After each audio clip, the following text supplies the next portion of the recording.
All right, our last tip of the day is to determine the derivative using the chain rule. Now the chain rule is a little bit further on in your textbook, but we can see here that if f of x is actually g of x to the exponent n, so we have a function with an exponent, the notation is a little bit complicated, but the theory is the same, that the exponent is going to be brought down in front, reduced by 1, but then we additionally have to take the derivative of the internal function.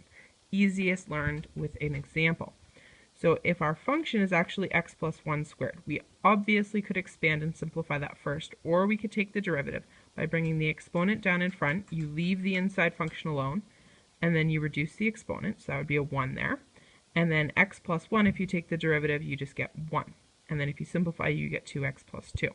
So another example, and again, you could easily simplify this, or you could bring the 5 down in front, leave 3x squared alone, have that as an exponent 4, and then we're going to multiply by the derivative of the inside, 3x squared, becoming 6x. And then you could choose to simplify that if you wanted to.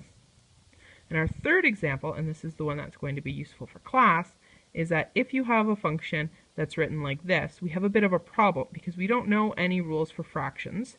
So if we rewrite it with a negative exponent, we could use the negative exponent theory that I talked about in a previous tip, or we could use the chain rule here. So we bring the negative 1 down in front, we leave x plus 1 alone, reduce the exponent by 1. So remember, if the exponent was negative, you have to make it more negative, and then we're going to multiply by x plus 1. Derivative of that is 1. And we can simplify, we get negative 1, and then x plus 1 to the exponent negative 2 is going to be in the denominator. I hope that helps.